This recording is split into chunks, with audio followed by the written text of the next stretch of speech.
Pernah nggak sih kamu lihat berita tentang sebuah negara yang dulunya kaya raya, punya gedung tinggi, mobil mewah bertebaran, rakyatnya hidup nyaman, but then, boom, tiba-tiba krisis, mata uang anjlok, bahan makanan jadi mahal, ekonomi ambruk, dan jutaan orang mendadak jatuh miskin. Kedengarannya kayak plot film distopia, tapi ini kejadian nyata yang berulang dalam sejarah. And do more to address the country's long-running economic crisis. Public anger has been brewing Mulai amidst dari Amerika Latin, Afrika, Timur Tengah, sampai Asia Selatan. Pertanyaannya, kok bisa? Apa yang sebenarnya terjadi di balik layar? Hari ini kita bahas dengan santai, bagaimana negara kaya bisa mendadak miskin. Dan yang menarik, penyebabnya jarang cuma satu. Biasanya itu kombinasi dari kebijakan, struktur ekonomi, faktor global, sampai politik dalam negeri yang ya kadang absurd. Sebelum kita lanjut, silakan subscribe bagi yang belum subscribe. Karena subscribe itu penting bagi perkembangan channel ini. Silakan bagikan video ini dan sampaikan pendapat Anda di kolom komentar di bawah ini.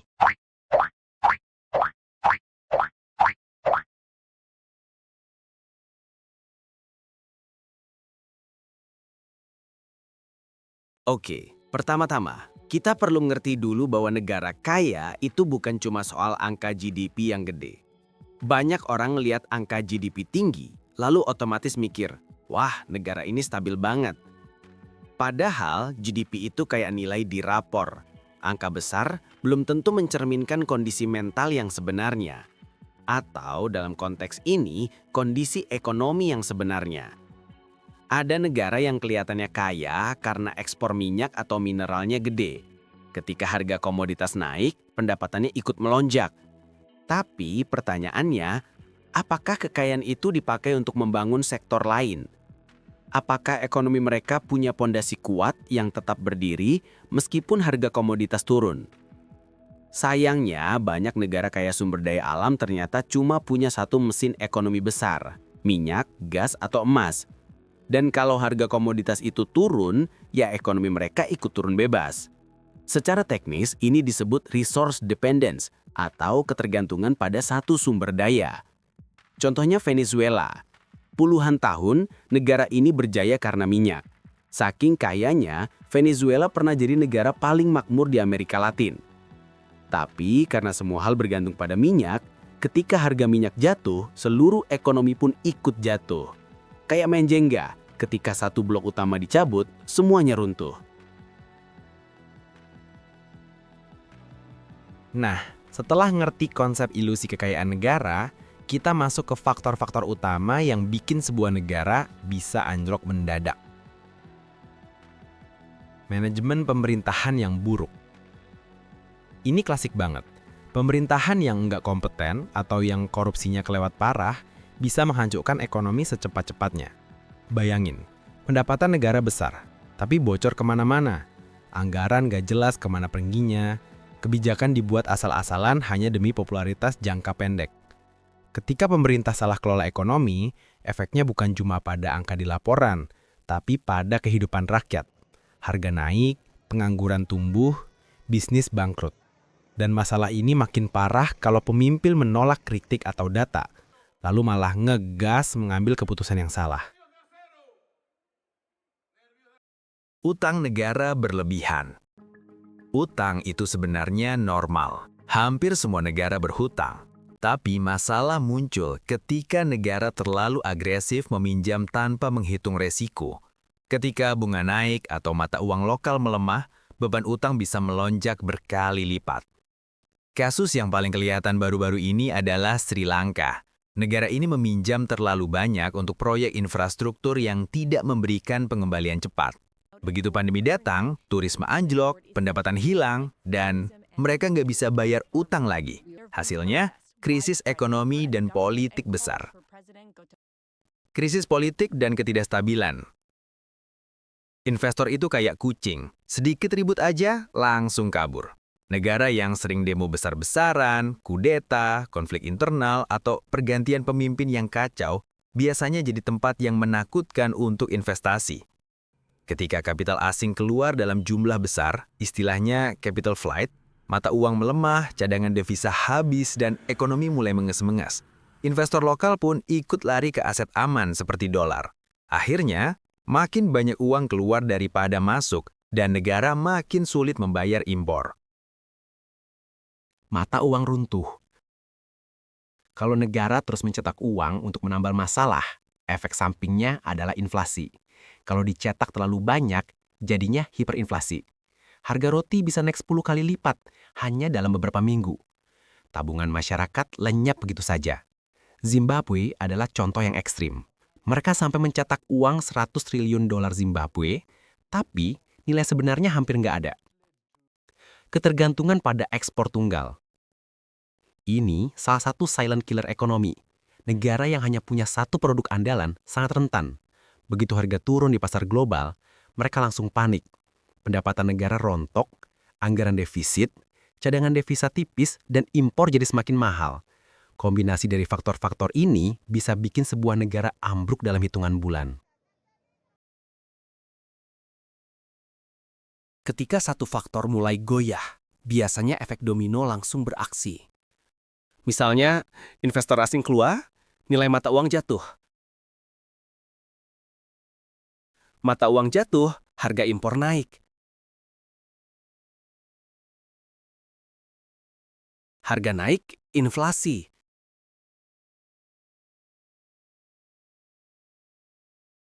Inflasi, masyarakat kehilangan daya beli. Daya beli hilang, bisnis tutup, pengangguran meningkat. Negara butuh uang, utang bertambah. Kepercayaan publik jatuh, krisis politik muncul. Dan begitu krisis politik muncul, investor makin takut. Ini kayak lingkaran setan yang terus berputar. Dan makin lama, makin sulit dihentikan. Negara yang awalnya kelihatan kaya, bisa berubah menjadi negara yang kesulitan menyediakan kebutuhan dasar.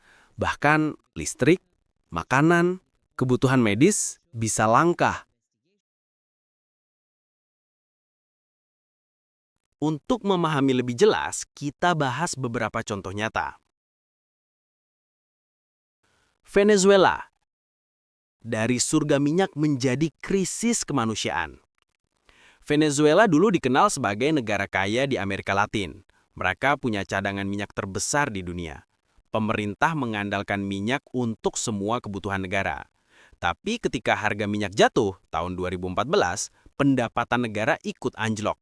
Pemerintah pun mulai mencetak uang untuk menutupi defisit, dan hasilnya adalah hiperinflasi. Harga barang naik ribuan persen.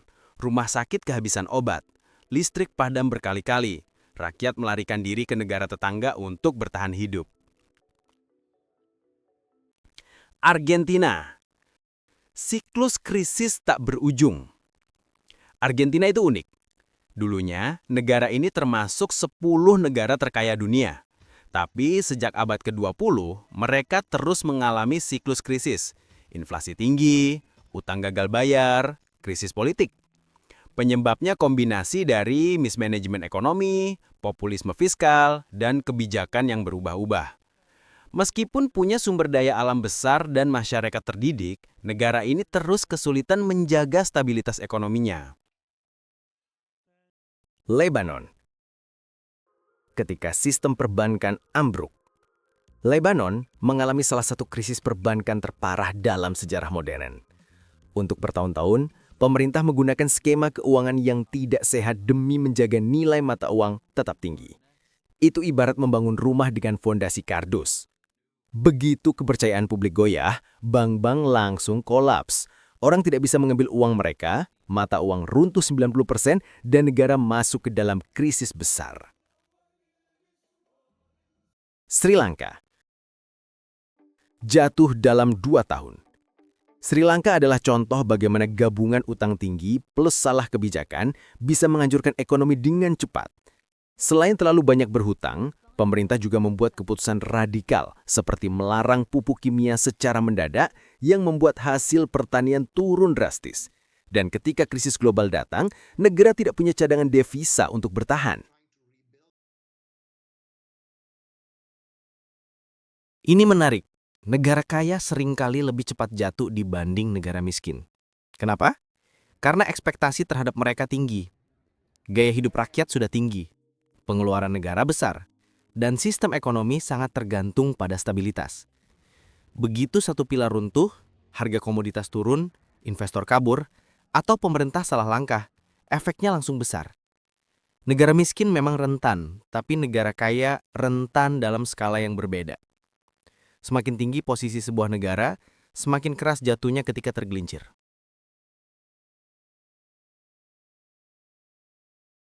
Kabar baiknya, banyak negara berhasil keluar dari jebakan ini.